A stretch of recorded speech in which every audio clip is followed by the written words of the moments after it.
Bab 2111. Tinggalkan. Dipahami. Ning Che tidak mengatakan apa-apa lagi. Nada bicara Lin Yi menunjukkan bahwa situasinya sangat serius. Pada saat seperti itu, mengatakan sesuatu yang lebih akan sangat tidak pantas. Setelah menutup telepon, wajah Lin Yi tampak berat.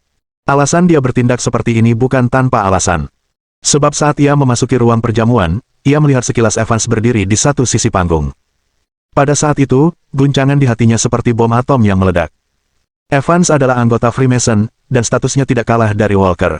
Dengan kata lain, tempat itu bisa saja menjadi tempat berkumpulnya anggota Freemason, dan dia telah masuk langsung ke sarang singa. Lin Yi memilih bertindak seperti itu karena Evans kemungkinan mengenalinya. Walker baru saja meninggal, dan itu adalah saat yang sangat sensitif.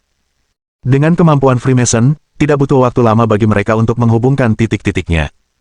Mereka pasti akan menyelidiki catatan perjalanan bandara, dan pergerakannya, Ning Che, dan yang lainnya akan terungkap. Berada jauh di dalam wilayah musuh adalah hal yang sangat berbahaya. Kelalaian dalam misi ini adalah tidak memperhitungkan kehadiran kaum Freemason tingkat menengah di tempat tersebut. Dan kedua belah pihak saling berhadapan. Karena alasan ini, Lin Yi memutuskan untuk membawa Ji Qingyan dan Shen Tianzuo pergi dengan cara ini. Lagi pula, berurusan dengan polisi akan jauh lebih mudah daripada berurusan dengan Freemason. Presiden Lin, apakah kita akan kembali ke Huaxia sekarang? Lin Yi mengangguk. Di sini terlalu berbahaya. Kalau aku tidak datang, kau mungkin tidak akan pernah kembali ke Huaxia. Aku akan membawamu keluar dari sini sekarang. Sambil berbicara, Lin Yi membelai rambut Ji Qingyan dengan lembut. Apa kau takut? Ji Qingyan menggelengkan kepalanya, matanya tertuju pada Lin Yi. Kamu tidak datang ke London untuk urusan perusahaan, kan? Lin Yi berhenti sejenak, lalu mengangguk. Mau sampai kapan kamu di sana? Apa kamu nggak bisa kelola perusahaan dengan baik? Ji Qingyan semakin gelisah, tak mampu mengendalikan emosinya. Kalaupun kamu tidak mau menjalankan perusahaan seperti dulu, kamu bisa melakukan apa saja. Kenapa kamu harus melakukan tugas-tugas berbahaya ini? Ini adalah sesuatu yang ditakdirkan untuk kulakukan, sesuatu yang tidak bisa kuhindari. Aku tidak percaya, kata Ji Qingyan, jelas-jelas emosional.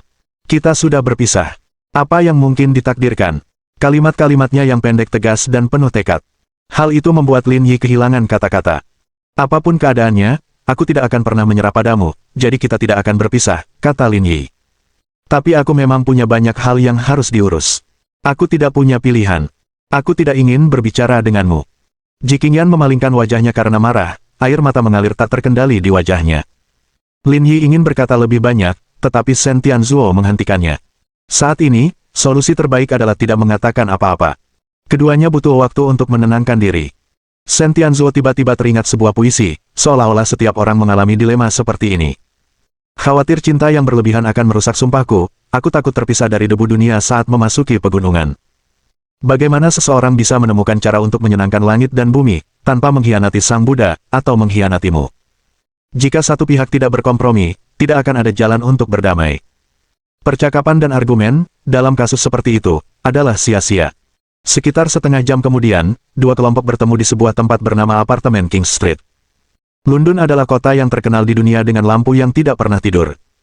Namun, hal ini hanya berlaku di pusat kota. Di daerah yang lebih terpencil, suasana kota yang ramai sulit ditemukan. Saat itu, suasana apartemen King Street gelap gulita, hanya ada satu lampu jalan yang bersinar. Sesekali, sebuah mobil melintas. Di gang gelap, Qi Xianzhao sedang menunggu di mobil di depan. Lin Yi melihat sekeliling, memastikan tidak ada seorang pun yang memerhatikan mereka. Ayo pergi. Waktunya keluar dari mobil. Lin Yi membuka pintu dan membantu Ji Qingyan dan Shen Tianzuo keluar. Sebelum keluar sendiri, dia menghabisi 3 petugas polisi yang tersisa dan membakar mobilnya. Saat api yang ganas berkobar, Lin Yi dan yang lainnya melaju menuju bandara. Ketika mereka tiba di bandara, Qiu Yuluo, Ning Che, dan anggota tim mereka semuanya telah berkumpul di sana, dan kelompok itu berhasil bersatu kembali. Bagaimana keadaan di sekitarmu?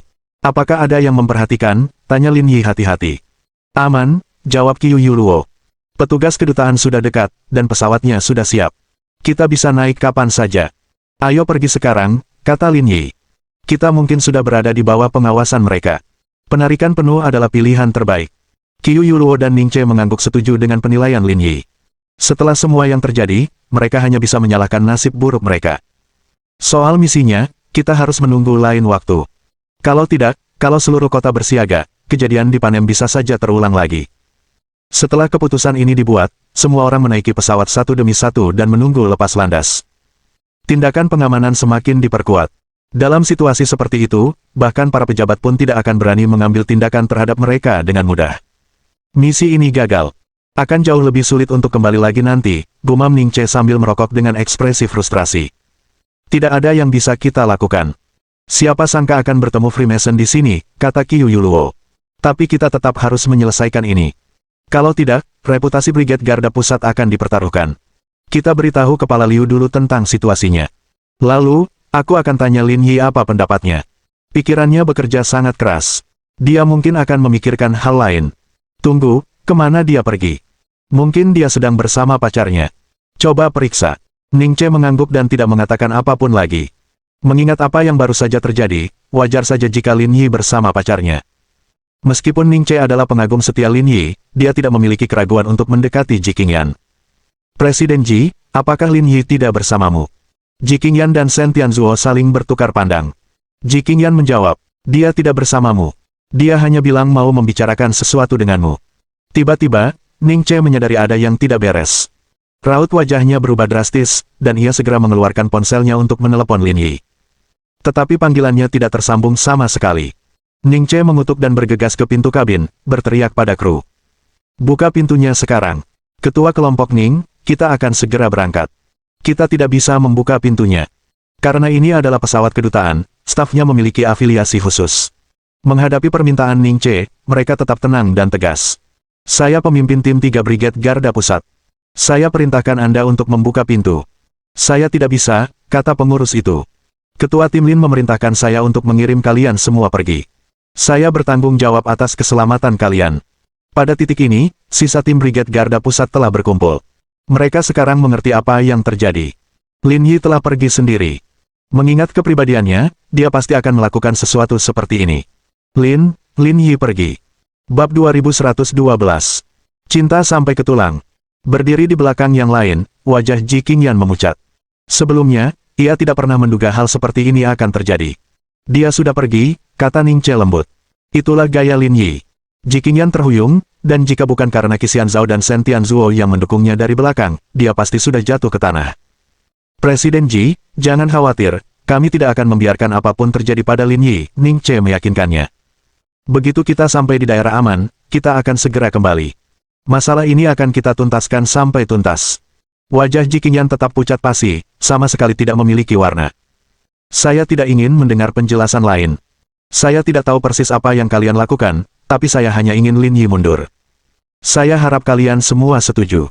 Qiu Yuluo dan Ning Che bertukar pandang, memahami perasaan Ji Qingyan. Tidak ada wanita yang menginginkan pria yang dicintainya terlibat dalam kegiatan berbahaya. Maaf, Presiden Ji, kata Qiu Yuluo. Kami tidak bisa mengambil keputusan itu, tapi saya akan melaporkannya kepada atasan kami. Ji Qingyan duduk lemas di kursi, memegangi kepalanya dengan satu tangan. Wajahnya pucat pasi. Dia merasa sangat lelah. Situasi Lin Yi merupakan siksaan mental yang terus-menerus baginya. Terlepas dari apakah mereka bersama atau tidak, dia hanya ingin Lin Yi aman. Dia tidak ingin dia terlibat dalam hal-hal berbahaya lagi, tetapi sayangnya, kenyataan selalu menentang keinginannya. Melihat penampilan Ji Qingyan yang kelelahan, kedua wanita itu merasa simpati. Tampaknya dia sangat mencintai Lin Yi, sampai ke tulang-tulangnya. Hidup menghadirkan tantangan demi tantangan, rintangan demi rintangan, tetapi yang ia inginkan hanyalah agar pria itu selamat. Kita berhenti memikirkan Presiden Ji untuk saat ini dan cari cara untuk kembali dengan selamat, kata Ning Che. Itu mungkin sulit, komentar Qiu Yuluo.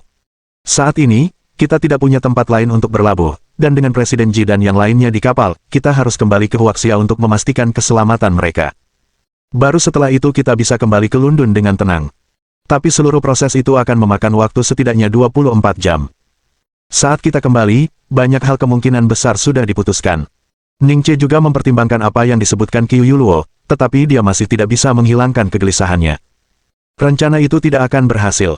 Pikirkan pilihan lain, desak Ning Che. Emosinya mulai tak terkendali, itulah sebabnya nada bicaranya kepada Qiu Yuluo makin tajam.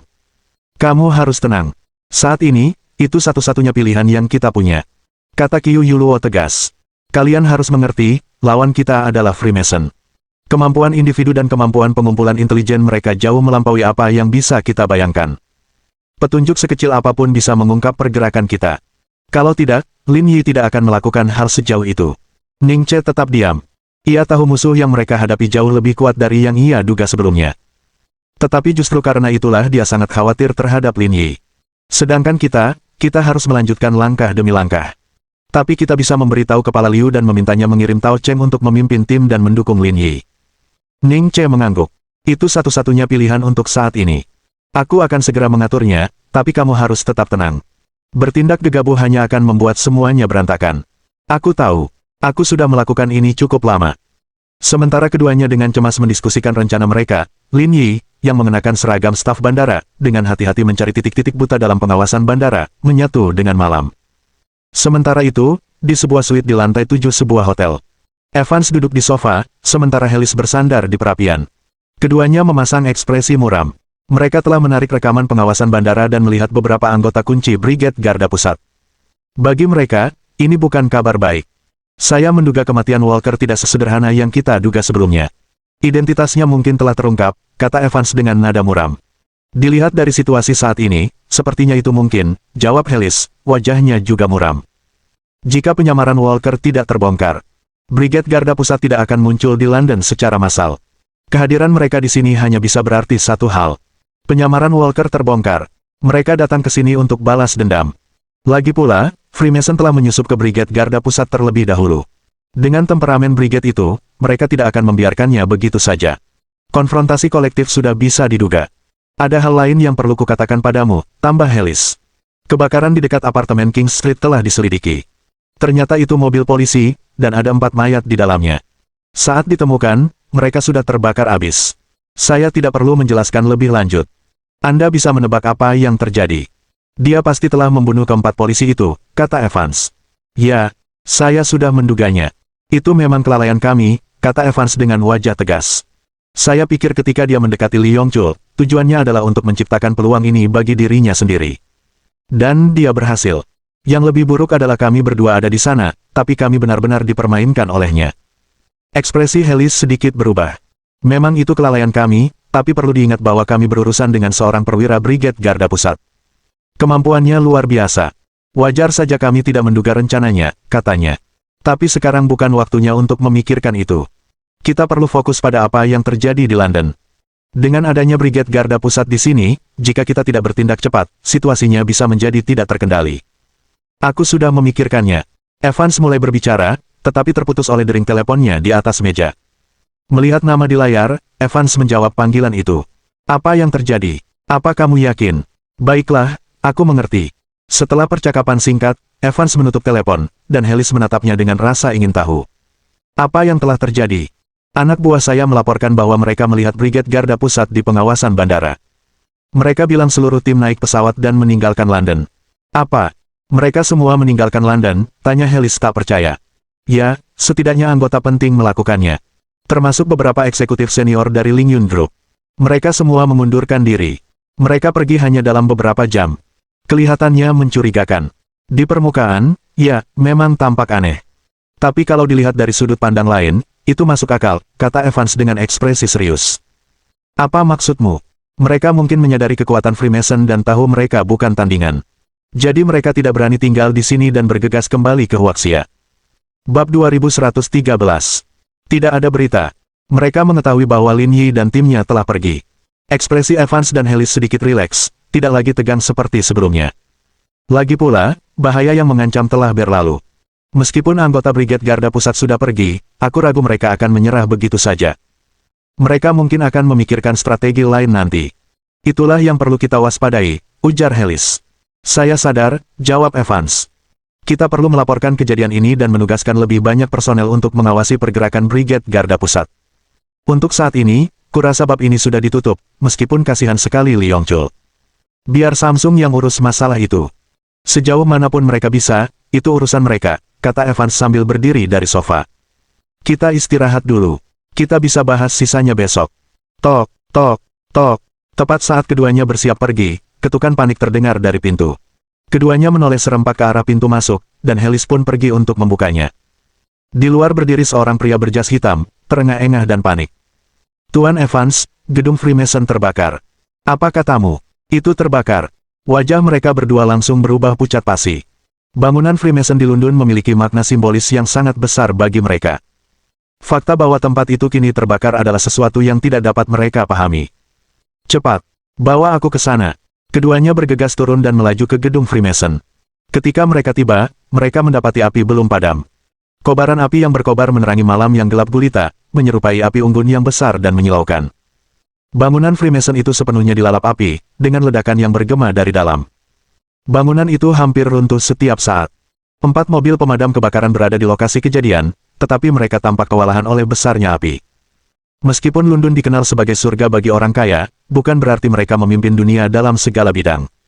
Pemadam kebakaran adalah salah satunya. Jika ini adalah Huaxia, truk pemadam kebakaran yang tak terhitung jumlahnya akan datang secara bergelombang untuk menyediakan bantuan jika terjadi kebakaran besar. Namun di sini di London, hanya ada 4, dan butuh waktu lama bagi mereka untuk tiba. Lebih parahnya lagi, pasokan air tampaknya tidak memadai. Apa-apaan ini? Kenapa apinya belum padam?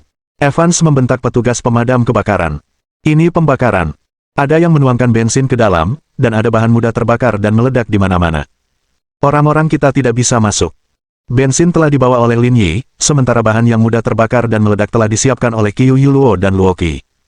Hal ini memastikan api akan terus menyebar, membuatnya sulit dipadamkan.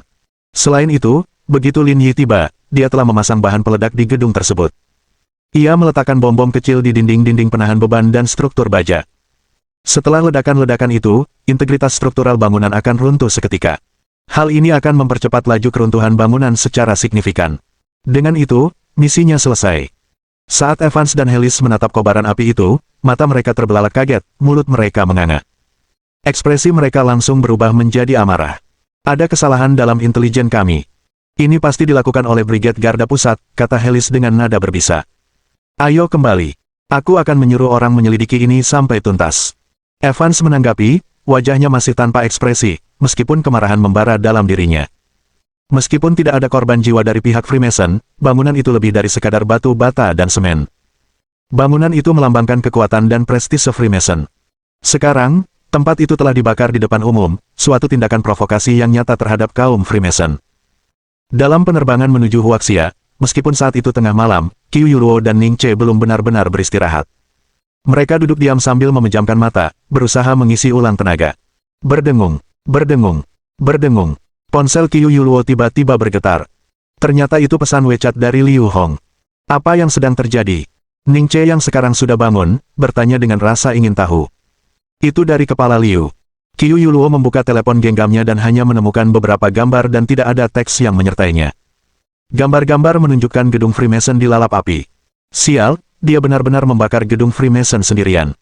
Saya pikir dia menyuruh kami pergi untuk menciptakan ilusi penarikan penuh, memberi waktu bagi musuh untuk bersantai, tetapi kemudian dia menyerang di saat yang tidak terduga, ujar Qiu Yuluo. Fiuh. Ning Che menghela napas dalam-dalam. Misinya sudah selesai. Aku yakin Lin Yi sudah memikirkan cara untuk kembali ke negara ini. Qiu Yuluo mengangguk. Saya menduga dia mungkin akan pergi ke kedutaan. Saya akan menghubungi pihak berwenang terkait untuk mencari tahu apakah mereka punya kabar tentangnya. Bagaimanapun, tidak perlu khawatir. Misinya sudah selesai, dan meninggalkan London seharusnya bukan masalah baginya. Sekitar 10 jam kemudian, pesawat mendarat di Zhonghai, dan Ji Qingyan, bersama dengan yang lainnya, diturunkan dengan selamat. Presiden Ji, Anda tidak perlu khawatir tentang Lin Yi, kata Qiu Yuluo dengan sungguh-sungguh. Dia akan segera kembali. Aku janji, dengan nyawaku, tidak akan ada masalah keamanan. Aku tidak ingin mendengar tentang ini lagi, jawab Ji Qingyan. Aku hanya ingin Lin Yi meninggalkan organisasimu. Mulai hari ini, jangan hubungi dia lagi. Biarkan dia hidup tenang sebagai orang biasa. Para anggota Brigade Garda Pusat terdiam. Itu adalah permintaan yang egois, tetapi tidak seorang pun dari mereka dapat memberinya jawaban, mereka juga tidak memiliki hak untuk menyalahkannya. Lagi pula, dia tidak salah. Cinta pada dasarnya egois.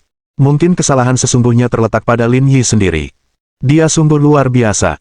Presiden Ji, tenang saja. Saya akan sampaikan masalah ini kepada atasan kita, kata Qiu Yuluo. Ji Qingyan mengangguk pelan. Terima kasih sudah membawaku kembali. Itu tugas kita. Melihat Ji Qingyan yang begitu terpuruk, Qixianzhou melangkah maju dan berbasa-basi dengan Qiu Yuluo. Setelah itu, kedua kelompok berpisah. Sebelum pergi, Qiu Yuluo meninggalkan nomor teleponnya kepada Qixianzhou. Dia memintanya untuk menghubunginya jika dia mendengar berita apapun tentang Lin Yi. Sekitar 2 jam kemudian, pesawat mendarat di Bandara Yanjing.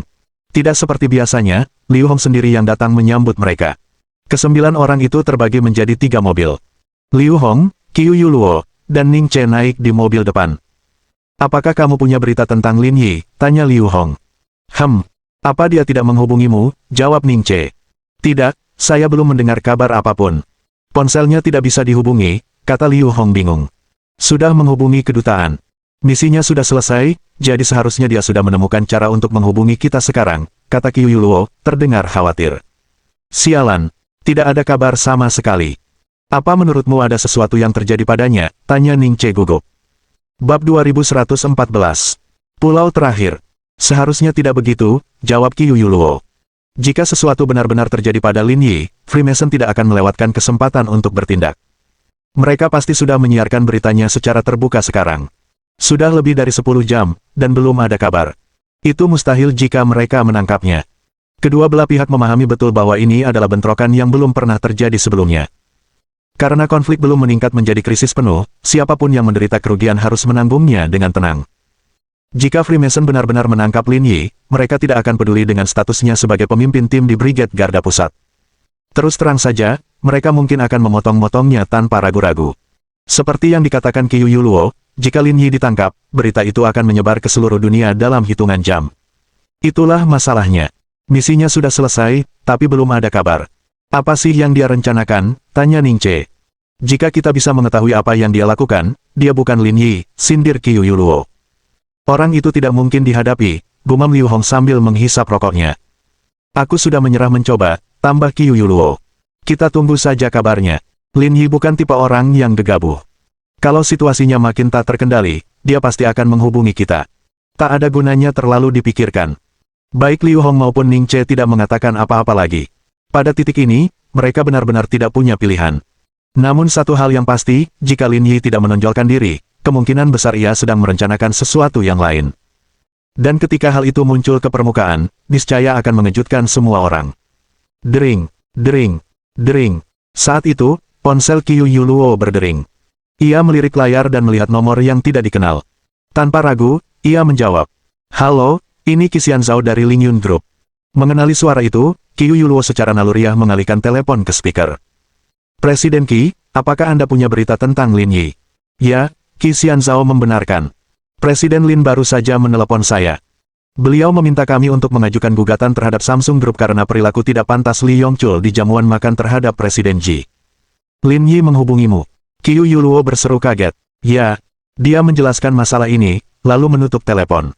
Qiu Yuluo dan Ning Che hanya memiliki pemahaman umum tentang apa yang terjadi di perjamuan itu. Tampaknya Li Yongchul dari Samsung telah menunjukkan niat yang tidak pantas terhadap Ji Qingyan, dan Lin Yi telah campur tangan, memberinya pelajaran yang berat. Mengingat pengaruh global Samsung, sudah pasti mereka akan mengejar masalah tersebut. Keputusan Lin Yi untuk mengajukan gugatan kemungkinan merupakan langkah untuk melakukan serangan preemptif dan mendapatkan keuntungan. Hal ini tidak sulit untuk dipahami. Apakah Lin Yi mengatakan hal lain?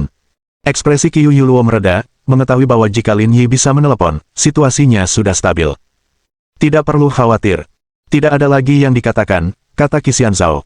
Tapi dari nadanya, dia terdengar santai, tidak seperti dia dalam bahaya. Senang mendengarnya, jawab Qiu Yuluo. Jika Anda mendapatkan informasi terbaru, jangan lupa beritahu kami. Baiklah. Setelah menutup telepon, ketiga orang di dalam mobil itu menghela napas lega. Kekhawatiran mereka agak mereda, tetapi niat Lin Yi tetap menjadi misteri. Dering, dering, dering. Tak lama kemudian, ponsel Liu Hong berdering. Karena sedang mengemudi, ia langsung mengalihkan panggilan ke speakerphone tanpa berpikir panjang. Bos, gedung Grande Orient di Faguo terbakar. Ketiganya di dalam mobil membeku karena terkejut. Karena sifat misi mereka, mereka tahu persis apa yang diwakili oleh bangunan Grande Orient. Itu adalah markas besar Freemason di Perry. Bangunan ini memiliki bobot simbolis yang sama dengan bangunan Freemason di London. Aku tahu apa yang dilakukan Lin Yi. Ning Che menepuk pahanya karena menyadari sesuatu. Lin Yi tidak hanya mengincar gedung Freemason di London, dia juga mengincar markas mereka yang lain. Aku merasa orang itu sudah gila, kata Qiu Yuluo sambil tersenyum setengah bercanda.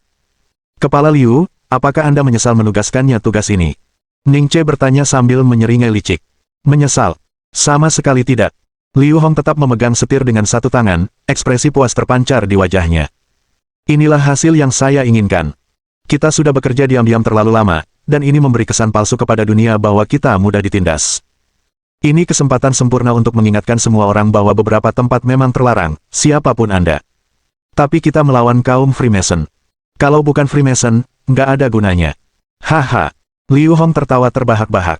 Tapi kita tidak bisa diam saja dan membiarkannya berkeliaran sendirian. Itu tidak adil. Kalian harus bersiap. Apa maksudmu? Ada 6 markas besar Freemason di seluruh dunia. Sekarang London dan Perry sedang dalam masalah. Yang tersisa hanyalah Toyo, Seoul, New York, dan Bergain, jelas Liu Hong. Dibandingkan yang lain, New York akan dijaga lebih ketat. Dia mungkin butuh dukungan ekstra, jadi bersiaplah untuk pergi ke New York. Atas Pak Cik, tidak ada lagi yang dikatakan. Qixian Zhao berkata, lautan, di 33 derajat lintang utara, terletak Pulau Tilia. Pulau Tilia dikelilingi oleh pegunungan di semua sisi, dan dari kejauhan, kabut tebal menyelimutinya. Selubung awan jatuh dari langit menyelimuti tempat ini, menambah kesan mistisnya. Namun, dalam dimensi misterius ini, Pulau Tilia bukanlah satu-satunya tempat yang terkenal. Landmark terkenal seperti piramida Aiji, segitiga Beluga, dan sisa-sisa peradaban Mayhen juga ada dalam dimensi yang sama. Bahkan sungai-sungai besar seperti Yangtze, Nil, Efrat, dan Mississippi memiliki keberadaan di sini. Hingga hari ini, belum ada seorang pun yang mampu menjelaskan mengapa fenomena tersebut terjadi. Namun meskipun demikian, koordinat Pulau Tilia tidak pernah disebutkan oleh organisasi atau media manapun.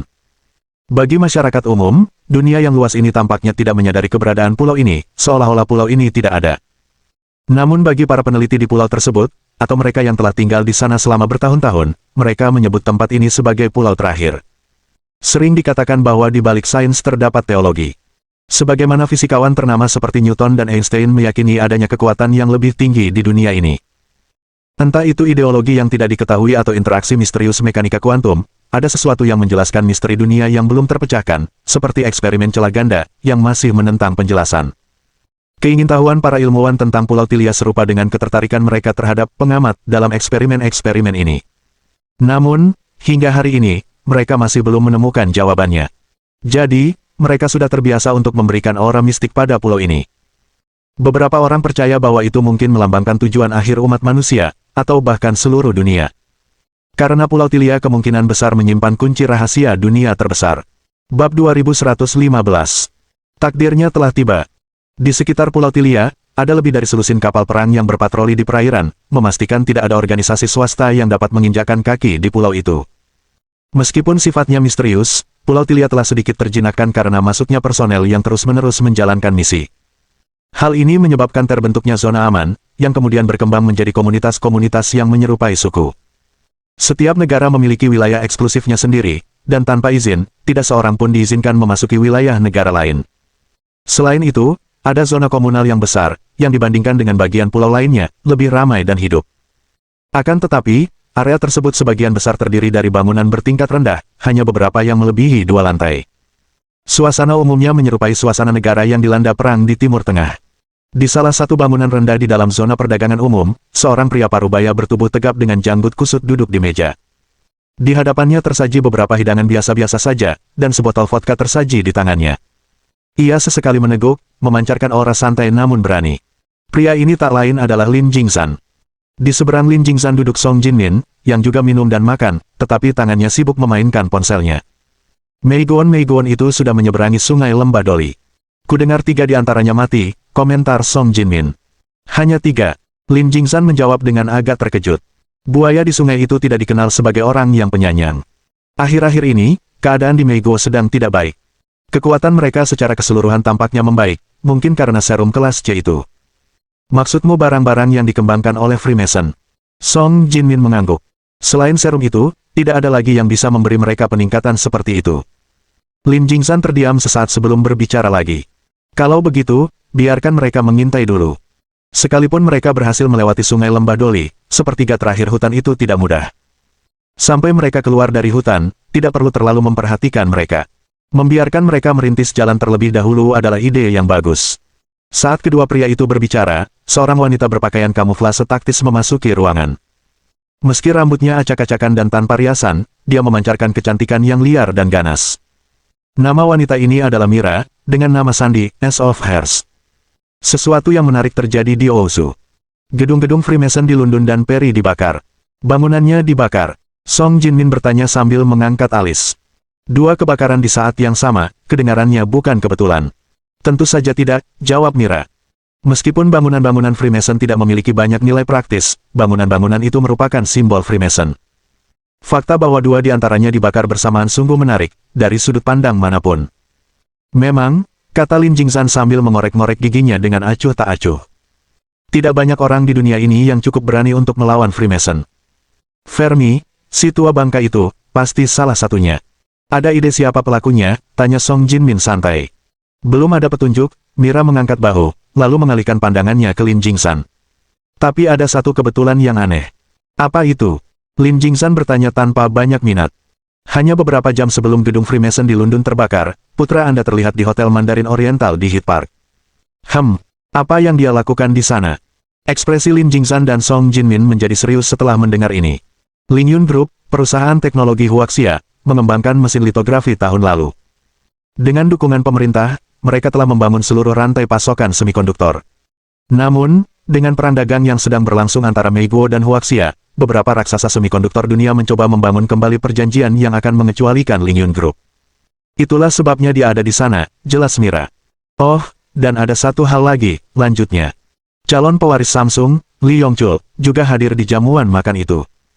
Putramu menikamnya, rupanya karena Lee mendekati seorang wanita bernama Ji Qingyan. Lin Jingzhan tertegun sejenak, lalu tertawa terbahak-bahak. Lihat itu, dia benar-benar anakku, menusuk pewaris Samsung tanpa ragu. Hei, tenanglah.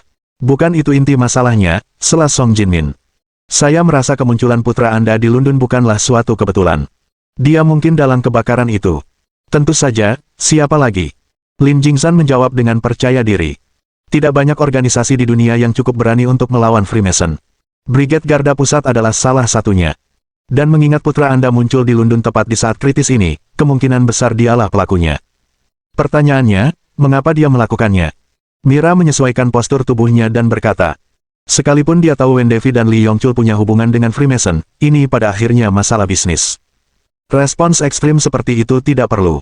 Rasanya agak rendah. Jelas ada lebih banyak cerita di balik ini. Tidak diragukan lagi, kata Lin Jingzhan. Dugaanku, Freemason memprovokasi Brigade Garda Pusat dengan cara tertentu, dan ini adalah caranya untuk membalas dendam. Patah. Song Jinmin menyalakan sebatang rokok dan berkata, mengenalnya, membakar dua tempat saja mungkin baru permulaan. Biarkan dia bersenang-senang. Kita duduk saja dan menonton, kata Lin Jingzhan acuh tak acuh, sambil melambaikan tangannya seolah tak peduli. Tapi kalau Nyonya dengar ini, dia mungkin tidak akan sesantai itu. Dia mungkin akan datang kepadamu untuk meminta bantuan, kata Mira, mencari reaksi. Lin Jingzhan ragu sejenak. Secara logika, seharusnya tidak. Dia punya standar tinggi untuk Lin Yi. Kalau bukan saat genting, dia mungkin tidak akan memintaku turun tangan. Mira dan Song Jinmin bertukar pandang, keduanya menunjukkan ekspresi sedikit jijik. Tapi harus kuakui, ikut-ikutan itu memang menggoda. Menyalakan beberapa api unggun kedengarannya seru, kata Song Jinmin sambil menyeringai. Ini bisa menjadi sebuah kesempatan, ujar Mira. Kesempatan apa yang kamu bicarakan? Tanya Lin Jingzhan.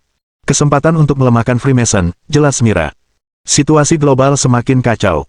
Freemason, Mammon, Hulk Rangers, Bilderberg Club, dan Blood Tribe semakin agresif dalam aktivitas mereka. Selain itu, negara-negara yang lebih kecil mulai menyadari bahwa wilayah mereka di pulau itu semakin menyempit. Mereka diam-diam membentuk aliansi untuk memperkuat kekuatan mereka. Situasinya hanya akan semakin kacau. Orang-orang ini tidak punya rasa hormat, Lin Jingzhan terkekeh. Anakku bahkan belum menginjakkan kaki di pulau itu, dan mereka sudah bergerak. Song Jinmin melirik Lin Jingzhan.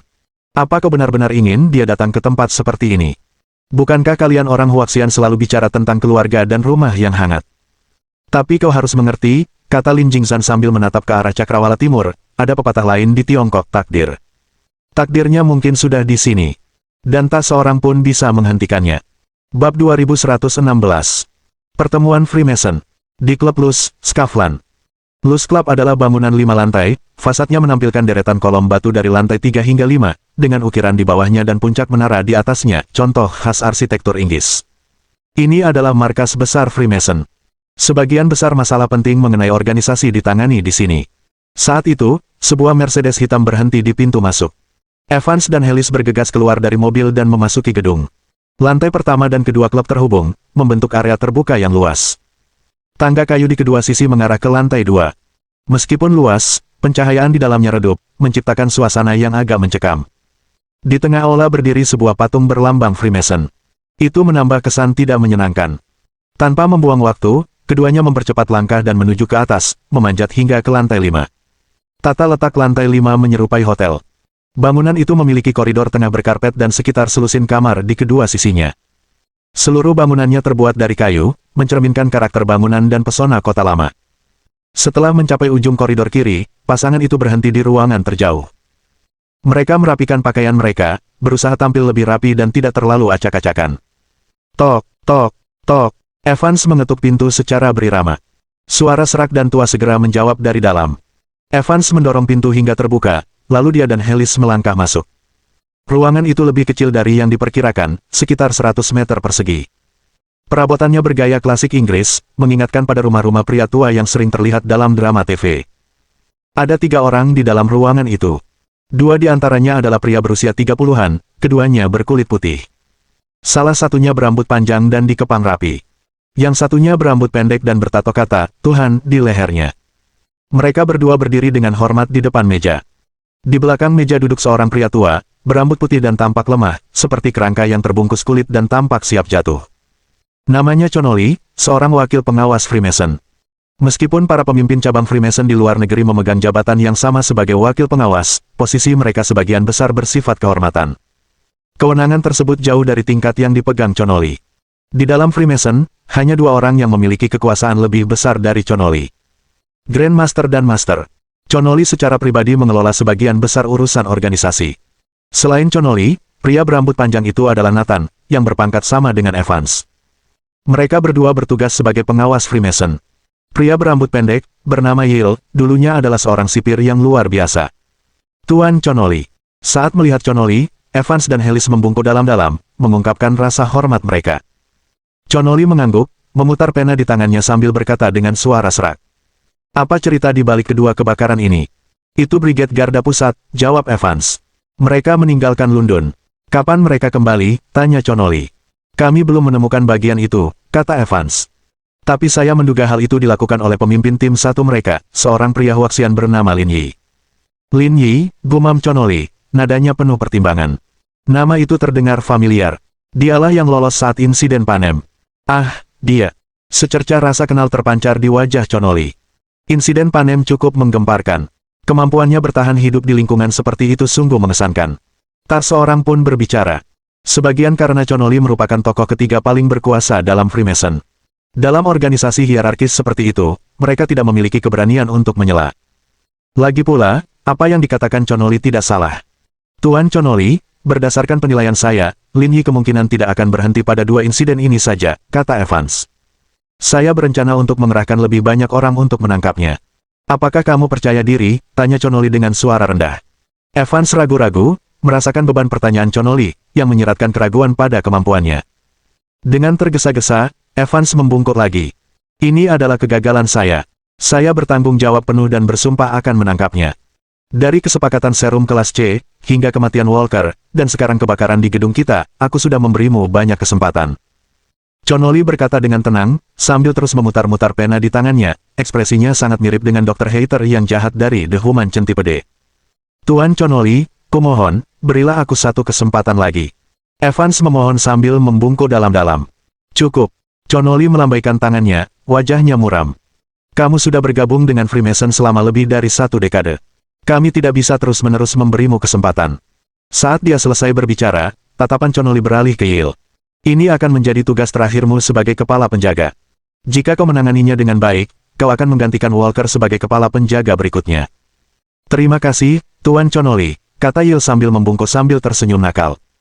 Aku akan menangkapnya secara pribadi dan melemparkan mayatnya ke depan pintu Brigade Garda Pusat, agar mereka mengerti konsekuensi dari menentang kaum Freemason. Connolly mengangguk setuju. Meskipun dia pemimpin Brigade Garda Pusat, jangan terlalu khawatir tentang akibatnya. Konflik skala besar di antara kita tidak akan terjadi. Sekalipun mereka menderita, mereka harus menanggungnya. Meninggalkan jasadnya di depan pintu mereka adalah ide yang bagus. Yale mengangguk lagi, berbicara dengan serius. Saya menduga target berikutnya adalah Bergain, karena dekat dengan Perry. Saya sudah menempatkan orang di sana untuk mengawasinya. Pergi sekarang. Kita sudah kehilangan 2 gedung. Kalau sampai terjadi apa-apa lagi, reputasi global kita akan rusak parah. Ya, Tuan Chonoli. Klakson, klakson, klakson. Tiba-tiba telepon Yil berdering. Tuan Chonoli, ini dari anak buahku di Bergain. Mungkin ada kabar. Jawab saja. Mari kita dengarkan apa yang mereka katakan. Yil menjawab panggilan dan mengalihkannya ke mode speaker. Tuan Yil, kabar buruk. Gedung Freemason di Bergain terbakar. Ruangan itu hening sejenak, kecuali Chonoli. Ekspresi ketiga pria lainnya berubah drastis. Mereka telah mengantisipasi pergerakan Lin Yi, tetapi tidak seorang pun menduga dia akan bertindak secepat itu. Sialan. Aku sudah mengirim 10 orang ke sana, dan kalian masih belum bisa menghentikannya. Maaf, Tuan Yil. Musuh itu sangat terampil. Kami bukan tandingannya. Bab 2117. Penghinaan datang terlalu cepat. Aku tidak mau mendengar tentang ini, teriak Yil dengan marah. Apakah apinya sudah padam? Belum. Beberapa kebakaran telah terjadi di seluruh kota, dan pasukan pemadam kebakaran tersebar. Di gedung Freemason ini, hanya ada 2 mobil pemadam kebakaran. Sangat sulit mengendalikan api. Sialan. Cari cara untuk memperbaikinya segera. Kemarahan Yil tak terkendali. Dia telah bekerja keras di Freemason selama bertahun-tahun, melaksanakan misi yang tak terhitung jumlahnya, dan akhirnya mencapai kelas B, memperoleh kesempatan untuk dipromosikan menjadi Grand Warden. Dia pikir ini akan menjadi kesempatan sempurna untuk membuktikan dirinya, tetapi semuanya sudah salah sejak awal. Dan itu terjadi tepat di depan Chonoli. Pihak lain sangat pintar. Kemarahanmu tidak ada gunanya, kata Chonoli. Bergain sudah dalam masalah. Dia mungkin sedang bersiap-siap ke Toyo sekarang. Kamu juga harus mulai bersiap. Dimengerti, jawab Yil dengan serius. Dering, dering, dering. Tepat saat itu, telepon Evans berdering. Ia secara naluriah melirik Chonoli. Yang terakhir mengangguk setuju, dan Evans melangkah keluar untuk menerima telepon. Kurang dari semenit kemudian, Evans bergegas berlari kembali. Pengawas, gedung Freemason di Toyo juga terbakar. Helis dan Yil berseru serempak, dia ada di Bergain, bagaimana hal seperti ini bisa terjadi? Yil mengepalkan tangannya erat-erat, wajahnya seperti topeng kemarahan, seperti gunung berapi yang hendak meletus. Bahkan Chonoli, yang selama ini mempertahankan ekspresi tenang, tidak dapat menahan diri untuk sedikit mengernyitkan dahinya. Ini adalah sesuatu yang bahkan dia tidak antisipasi. Asumsi Evans juga akurat. Karena di negeri matahari terbit, Lin Yi lah yang telah mengatur agar Kaie Mitsui menyebabkan gangguan. Mereka mencoba mengalihkan perhatian Freemason. Ada 6 markas Freemason di seluruh dunia. 4 di antaranya telah hancur terbakar. Hanya Nyuyo dan Sol yang tersisa. Sebarkan orang-orang kita, dan pastikan tidak ada lagi kecelakaan. Keempat pria itu membungkuk. Chonoli berdiri, sedikit membungkuk, dan perlahan berjalan keluar kantor. Evans melirik Yil dengan penuh arti, tetapi tidak berkata apa-apa lagi. Ia berbalik dan pergi bersama Helis, meninggalkan Yil dan Nathan di kantor. Sialan, hitam umpat Yil, tak mau menerima situasi ini. Tenang saja, Bung, kata Nathan dengan santai. Walker sudah meninggal. Dia ingin mempromosikan salah satu rekannya untuk mengisi posisi Grand Steward, tapi kau mendahuluinya. Tentu saja, dia tidak senang dan mungkin menunggumu mempermalukan dirimu sendiri. Tapi aku tidak akan membiarkan itu terjadi, seru Yil. Kalau tidak ada masalah, orang yang timku temui di Bergain pasti Lin Yi. Sekarang dia hanya punya 2 target tersisa. Nyuyo dan Sol. Berdasarkan perkembangan saat ini, langkah selanjutnya seharusnya Nyuyo, dan aku sudah siap untuk bertindak. Nathan mengangguk. Kedengarannya rencana yang tepat. Bertindak cepat. Supervisor sudah sangat marah, dan ini kesempatanmu untuk mengamankan posisi Grand Warden. Terserah padamu bagaimana kau menanganinya. Saya mengerti. Keduanya berbicara sambil berjalan, segera keluar dari gedung. Secara kebetulan, Evans dan Helis sedang berdiri di pintu masuk, asyik mengobrol. Ekspresi mereka berdua muram, seolah-olah mereka sedang berselisih paham. Kalian berdua belum pergi, tanya Yil sambil menyeringai ke arah Evans. Mau minum-minum untuk merayakan promosiku. Sebagai seseorang dengan pandangan rasis yang mengakar kuat, Yil selalu memandang rendah Evans. Dia percaya bahwa orang, kulit hitam, seperti Evans yang menjadi bagian dari Freemason adalah sebuah aib besar. Situasi dengan Brigade Garda Pusat belum terselesaikan. Kau belum menjadi wali agung. Ketahuilah posisimu, jawab Evans. Benar, tapi menurutku itu tidak akan menjadi masalah, Yil mengangkat bahu. Aku sudah menganalisis pergerakannya. Dia akan segera menuju Nyuyo, dan kau bisa mengandalkanku untuk membawa kabar baik. Setelah aku resmi dipromosikan menjadi Grand Warden, aku akan mengadakan pesta besar, dan kau harus datang. Evans menyipitkan mata, tetapi tidak menjawab. Namun, siapapun bisa melihat kemarahan di wajahnya. Tetapi dia tidak berkata apa-apa karena penilaian Yil sepenuhnya benar. Anak buahnya berada di Ouzhu, dan langkah logis berikutnya dalam rencana itu memang Nyuyo. Yil sudah mencapai kelas B, sementara para pemimpin Brigade Garda Pusat hanya kelas C. Perbedaan kekuatannya sangat besar. Jika Yil bertindak, peluang Lin Yi untuk lolos sangat tipis. Pada titik ini, tidak ada satupun Freemason yang tahu bahwa Walker telah dibunuh oleh senjata Ning Che karena dia tidak dapat mengalahkan Lin Yi. Hasilnya, mereka semua masih berasumsi bahwa selama ada figur setingkat Grand Warden yang dikirim, dan tidak berada di dalam markas Brigade Garda Pusat di Yanjing, pemimpin mereka tidak akan punya peluang melawannya. Jika Lin Yi berani muncul di Nyuyo, dia pasti akan mati. Dering, dering, dering. Suasana tegang itu terganggu oleh suara dering telepon Evans. Itu adalah panggilan dari salah satu bawahannya. Apa katamu? Ada sesuatu yang terjadi di Nyuyo. Perkataan Evans langsung membuat Yil dan Nathan tegang, bahkan tatapan Helis pun tertuju pada Evans. Cepat tangani. Jangan buang waktu, desak Evans. Segera ambil rekaman CCTV-nya.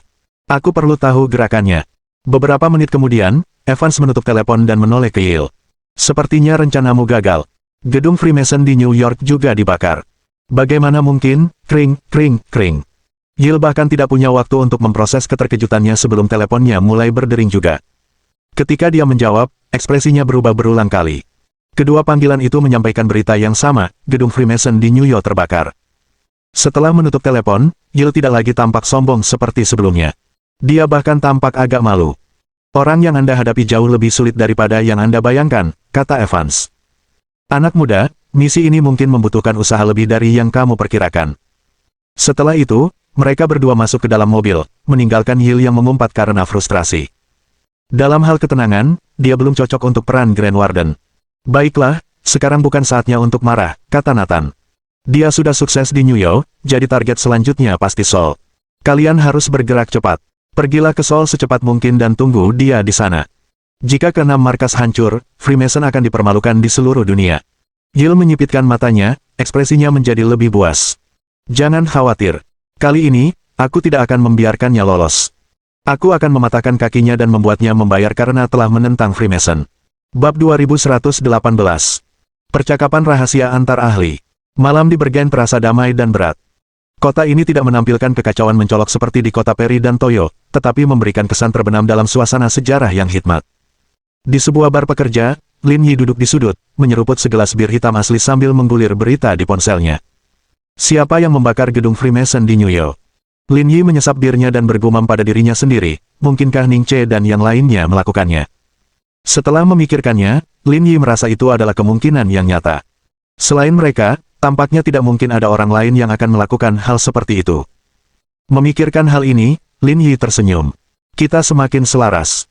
Dia mendecakkan bibirnya, menghabiskan sisa birnya dalam sekali teguk, memesan 2 burger untuk dibawa pulang, lalu menghilang ke dalam malam.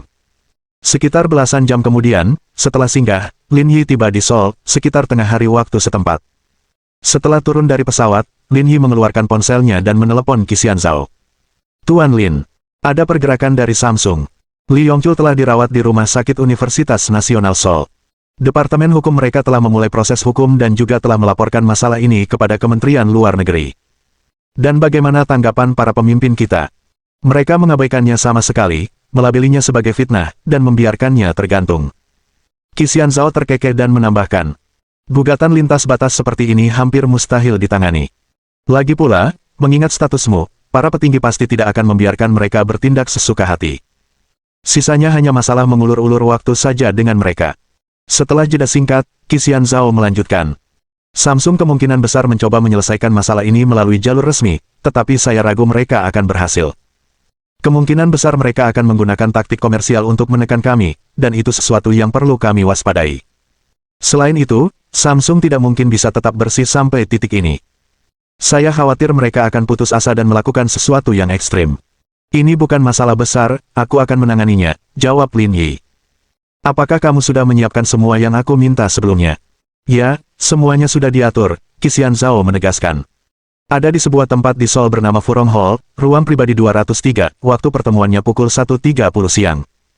Lin Yi melirik arlojinya. Waktunya tepat. Aku akan mengurus ini dulu. Kita bicara nanti. Setelah menutup telepon dengan Qixian Zhao, Lin Yi menyesuaikan masker dan topi bas sebalnya, melambaikan tangan ke arah taksi, dan menuju ke Furong Hall. Di Seoul, Furong Hall adalah restoran kelas atas. Meski tidak mendapat peringkat Michelin, dekorasinya yang unik dan bahan-bahannya yang berkualitas tinggi telah memberinya reputasi yang cukup baik.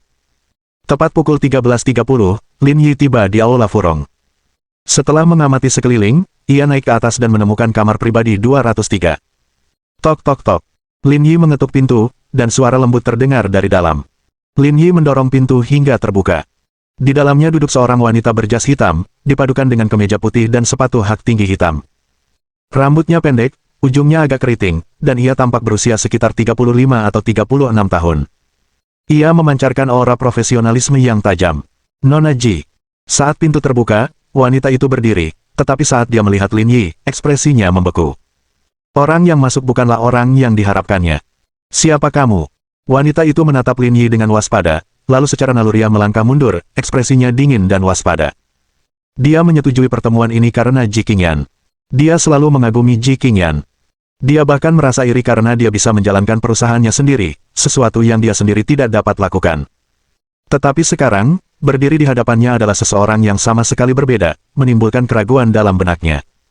Nona Li, jangan terlalu bermusuhan. Pacar saya tidak bisa hadir, jadi saya kesini untuk membahas beberapa hal. Sambil berbicara, Lin Yi melepas topengnya, memperlihatkan wajahnya. Anda Presiden Lin dari Lingyun Group. Wanita yang berdiri di hadapan Lin Yi tidak lain adalah saudara perempuan Li Yongchul, Li Yongjin.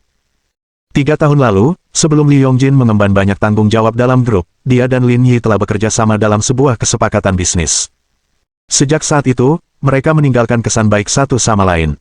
Meskipun mereka tidak pernah bekerja sama dalam beberapa tahun terakhir, mereka masih tetap berhubungan sesekali. Inilah sebabnya Ji Qingyan mampu mengatur pertemuan tersebut. Alasan mengapa Li Rongzhen mengenal Lin Yi adalah karena identitasnya. Jika putri sulung keluarga Li Samsung tidak tahu siapa Presiden Lingyun Group, dia akan menjadi tidak kompeten. Terlebih lagi, cedera yang dialami adik laki-lakinya disebabkan oleh Lin Yi, yang membuatnya semakin berkesan baginya. Menyadari identitas Lin Yi, sikap waspada Li Yongjin langsung mengendur.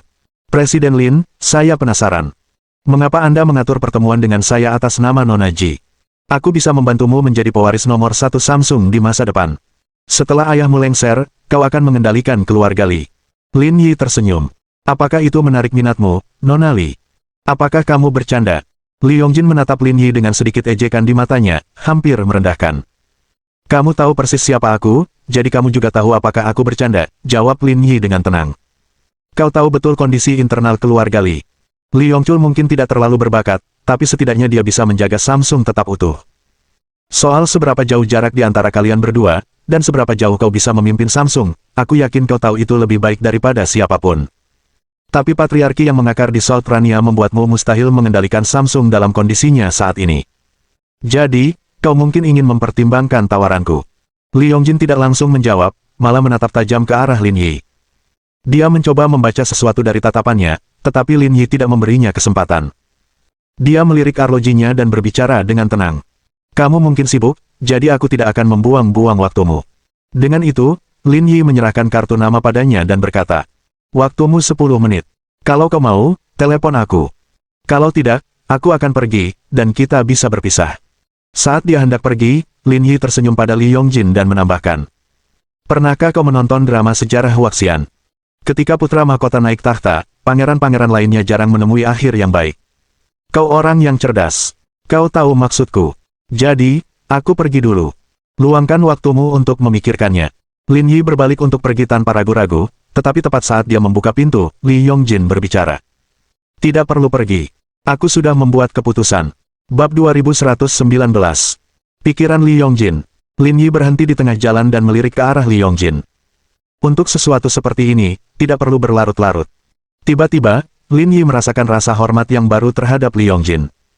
Wanita ini memiliki tekad yang lebih besar dari apa yang awalnya ia bayangkan. Bahkan di antara kaum pria, hanya sedikit yang dapat menandingi ketegasannya. Aku ingin tahu bagaimana rencanamu menangani ini, kata Li Yongjin sambil menatap Lin Yi. Kamu tidak perlu khawatir tentang itu. Aku jamin itu tidak akan memengaruhimu sama sekali. Tenang saja. Apa yang harus saya lakukan? Lin Yi mengangkat bahu. Tidak ada apa-apa. Li Yongjin mengerutkan kening. Setelah bertahun-tahun berkecimpung di dunia bisnis, ia tahu lebih baik daripada percaya pada makan siang gratis. Tawaran Lin Yi membuatnya curiga. Jika kamu bukan pacar Ji Qingyan, aku akan mengira kamu mempermainkanku. Lin Yi tersenyum. Aku tahu apa yang kau pikirkan, tapi ingat ini, kau tidak akan terseret ke dalam apapun. Mengingat statusku, setidaknya aku seharusnya punya kredibilitas sebesar itu, kan? Li Yongjin tidak langsung menjawab tetapi terus mengamati Lin Yi dengan saksama. Pria di depannya terasa seperti pusaran yang tak terduga, menatap terlalu lama hanya membuatnya semakin bingung. Tidakkah kamu khawatir aku akan memanggil seseorang dan memastikan kamu tidak keluar dari restoran ini? Pertama, Anda tidak bisa menghentikan saya, bahkan jika Anda membawa militer. Kedua, jika aku berani melawan Li Yongchul, kau takkan punya kesempatan. Bahkan jika kematian ada di atas meja, kaulah yang akan mati sebelum aku. Sambil berbicara, Lin Yi mengeluarkan ponselnya dan membuka aplikasi perekam suara, lalu menunjukkannya kepada Li Yongjin. Aku sudah merekam percakapan kita. Kalau kamu punya ide lain, silakan coba, aku akan ikut. Ekspresi Li Yongjin tidak berubah, tetapi ketegangan di ruangan itu terasa intens selama beberapa detik. Kesepakatan kita sudah selesai. Kalau tidak ada lagi, Presiden Lin, silakan pergi. Lin Yi tersenyum. Saya harap setelah kamu mengambil alih Samsung, kedua keluarga kita bisa lebih banyak berkolaborasi. Aku juga berharap begitu. Lin Yi berbalik dan meninggalkan ruangan. Li Yongjin terduduk di kursi, menyandarkan kepalanya di satu tangan, tampak kelelahan. Bahkan akar rambutnya basah oleh keringat. Pria seperti itu, Ji Qingyan tidak akan bisa mengendalikannya. Setelah meninggalkan restoran, Lin Yi membeli laptop terlebih dahulu, lalu berjalan-jalan di salah satu pasar lokal Seoul. Ia kemudian naik taksi ke Rumah Sakit Universitas Nasional Seoul. Ini adalah rumah sakit terbaik di negara ini, dan dengan dukungan Samsung, masuk akal jika Li Yongchul dirawat di sini setelah cederanya. Setelah turun dari taksi, Lin Yi menurunkan topi dan maskernya, lalu menyelinap ke Starbucks terdekat. Ia menemukan sudut yang tenang dan mulai meretas sistem manajemen rumah sakit. Lin Yi mengira membobol jaringan internal rumah sakit tidak akan terlalu sulit. Namun, yang mengejutkannya, keamanan mereka ternyata cukup tangguh. Butuh waktu 2 jam penuh untuk menemukan informasi yang dicarinya. Setelah semuanya beres, Lin Yi pergi ke kamar mandi untuk menyamar lebih jauh. Penampilan barunya membuatnya tampak setidaknya 10 tahun lebih tua. Siapapun yang tidak mengenalnya secara dekat akan kesulitan mengenalinya. Setelah semuanya siap, Lin Yi meninggalkan Starbucks, memasuki rumah sakit, dan menghilang dari pandangan. Menjelang pukul 5 sore, sejumlah kerabat keluarga Samsung telah tiba di rumah sakit secara bertahap untuk mengunjungi Li Yongchul yang terluka. Dia adalah pewaris masa depan keluarga Samsung, orang yang suatu hari akan memimpin kerajaan bisnis monumental ini. Dengan demikian, cederanya mengundang kekhawatiran dari anggota keluarga dan eksekutif perusahaan. Yongchul, bagaimana keadaanmu sekarang? Aku sudah menghubungi dokter bedah terbaik di Meiguo. Mereka akan segera datang, dan aku yakin kamu akan segera pulih, kata paman kedua Li Yongchul. Terima kasih, paman. Li Yongchul menjawab dengan acuh tak acuh, ekspresinya tenang. Ia menyerupai seorang putra mahkota yang sedang berbicara kepada rakyatnya. Pada titik ini, Li Yongchul merasa jauh lebih baik, meski masih agak lemah. Tusukan Lin Yi tidak merusak organ vital apapun, jadi lukanya tidak terlalu serius dan sudah stabil. Yongchul, aku sudah mencari pengacara terbaik. Pria Huaxian itu berani melakukan ini padamu, aku tidak akan membiarkannya lolos begitu saja, tambah paman ketiganya. Terima kasih, paman, jawab Li Yongchul, ekspresinya tidak berubah. Tuan Li, kasusnya sudah resmi diajukan, tetapi akan sulit untuk dilanjutkan. Pria parubaya yang berbicara berusia sekitar 40 tahun. Dia bernama Kim Jae-an, dan dia adalah kepala Departemen Hukum Samsung. Dia tidak menutup-nutupi situasi, bahkan di hadapan paman Li Yongchul. Saya mengerti. Apakah karena ini kasus internasional? Ya, jawab Kim Jae-an. Orang di seberang sana cukup berkuasa di Huaxia, dan pemerintah Huaxia melindunginya. Akan sangat sulit untuk menghadapinya. Saya sudah menduganya. Akan sulit menangani ini melalui jalur hukum biasa, jadi kami akan menanganinya secara pribadi. Apa sebenarnya maksudmu? Tanya Kim Jae-an. Aku menginginkan wanita itu, kata Li Yongchul. Sedangkan untuk Lin Yi, aku ingin kau menangkapnya. Aku akan menghadapinya sendiri. Dimengerti. Saya akan segera mengaturnya. Yongchul, ini hanya masalah kecil. Kau tidak perlu khawatir. Serahkan saja padaku. Beri aku waktu 3 hari, dan aku akan membawa mereka berdua kepadamu tanpa memberi mereka kesempatan, kata paman keduanya dengan percaya diri. Tidak perlu. Aku akan mengurusnya sendiri. Baiklah, baiklah, tak apa-apa, paman keduanya mengakui. Lagi pula, kamu lebih mampu daripada aku. Kalau kamu sendiri yang menanganinya, hasilnya pasti lebih baik.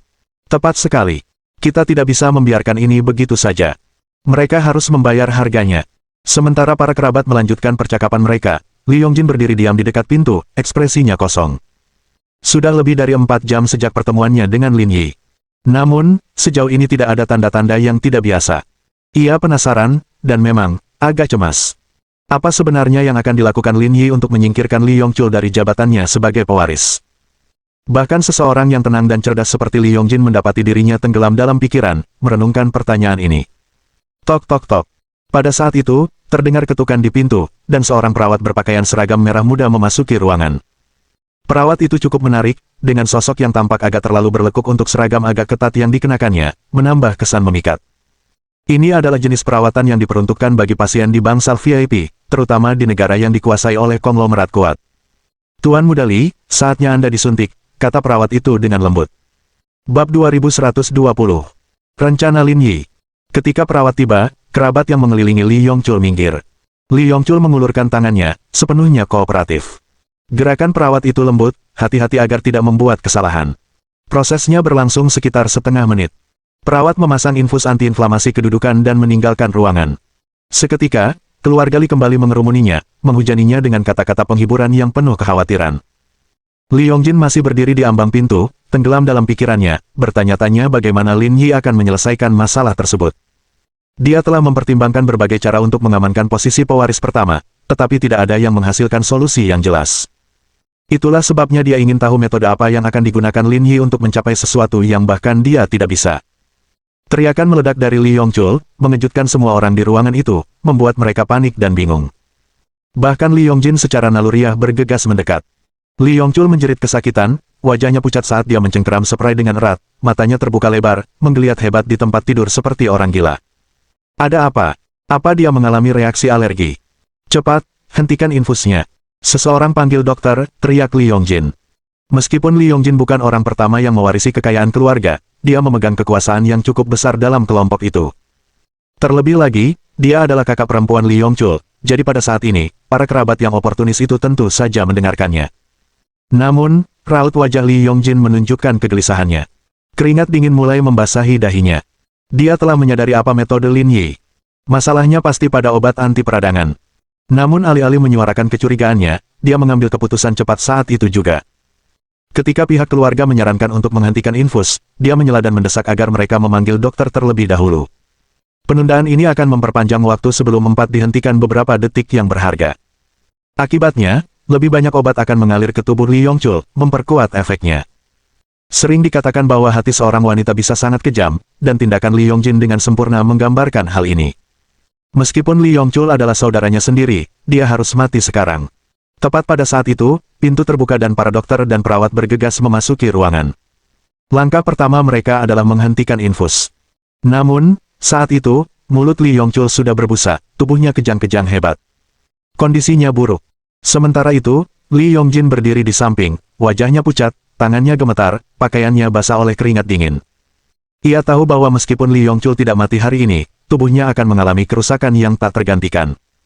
Kesempatannya untuk mengendalikan Samsung di masa depan kini telah sirna. Namun, rasa takut tetap mencengkeramnya, takut terhadap Lin Yi. Dia telah membayangkan kemungkinan yang tak terhitung jumlahnya, tetapi tidak pernah membayangkan kemungkinan ini. Menusuk Li Yongchul di depan umum adalah satu hal, tetapi kembali lagi setelahnya untuk menyelesaikan pekerjaannya. Pria ini terlalu berani. Baru sekarang Li Yongjin menyadari harga yang harus dibayarnya dalam perjanjian dengan Lin Yi ini. Dengan kejadian seserius itu, keluarganya niscaya akan melakukan penyelidikan menyeluruh, bahkan mungkin mengambil tindakan drastis. Alasan Lin Yi melibatkannya adalah untuk memastikan dia dapat memainkan peran mediasi setelah kejadian. Semakin besar pengaruhnya, semakin kecil dampaknya. Dan semakin aman Lin Yi.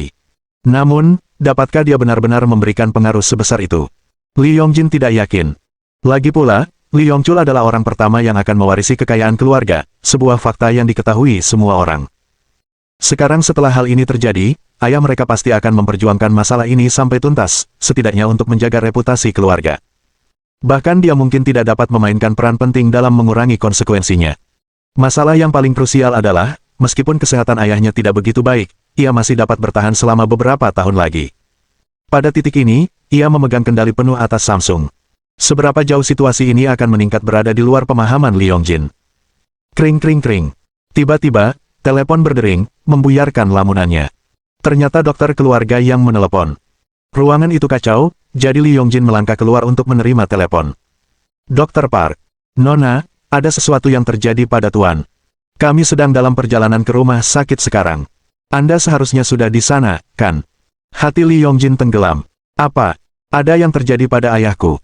Dia baik-baik saja waktu aku pergi tadi. Bagaimana ini bisa terjadi? Tuan keliru meminum obat tekanan darah nyonya. Tekanan darahnya sangat tinggi, dan dia sudah pingsan.